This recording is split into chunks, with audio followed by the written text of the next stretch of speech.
Bismillahirrahmanirrahim. Alhamdulillahi Rabbil alamin. Wassalatu wassalamu ala nabiyina Muhammadin wa ala alihi wa sahbihi ajma'in.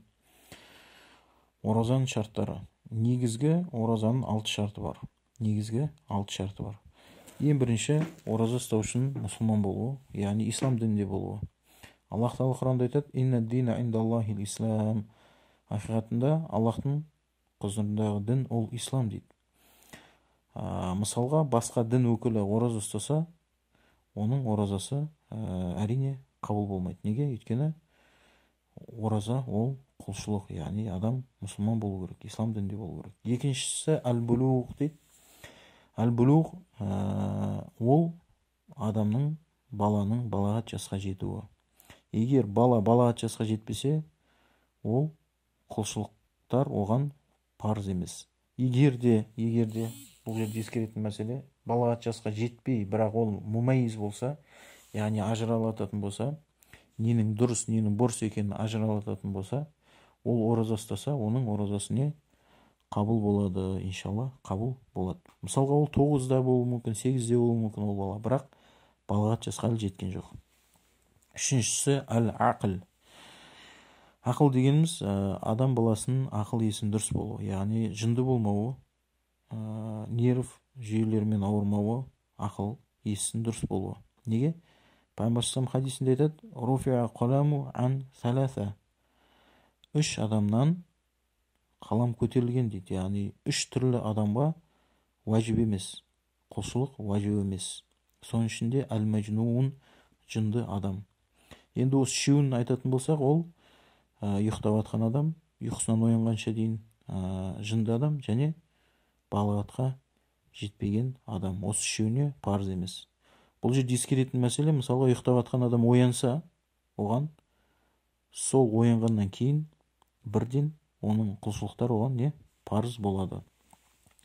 Төртінші ас-сиха немесе әл-қадыр дейді, яғни денсаулығының болуы және құдіретінің жетуі.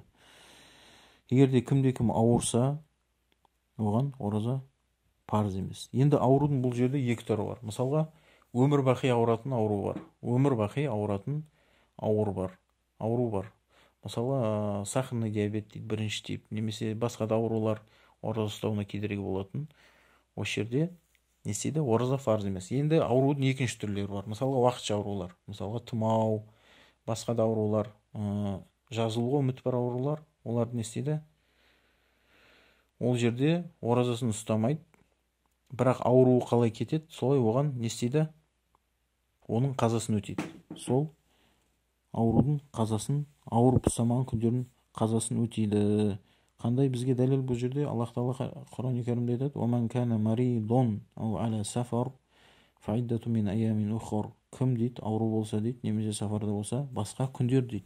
Яғни басқа күндер ұстау керек деген сөз.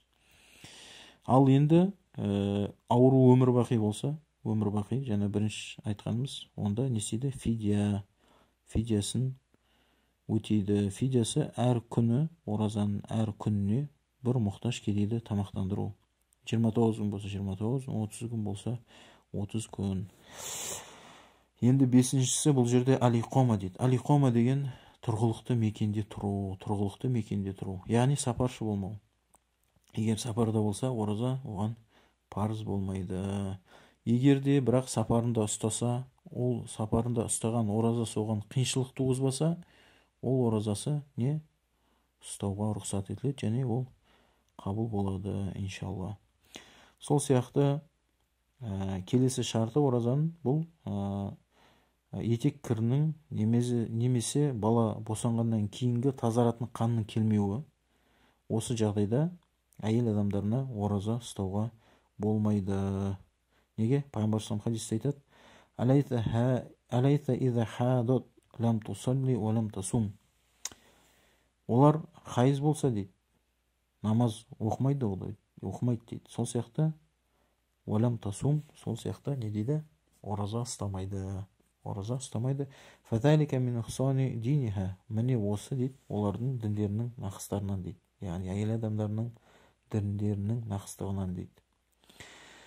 Енді оның оразаның қазасын өтейді, бірақ намазын қазасын өтемейді. Осы негізгі 6 шарт. Аллахумма салли ва саллим ва барик аля набийина Мухаммад вальхамдулиллахи раббил алямин.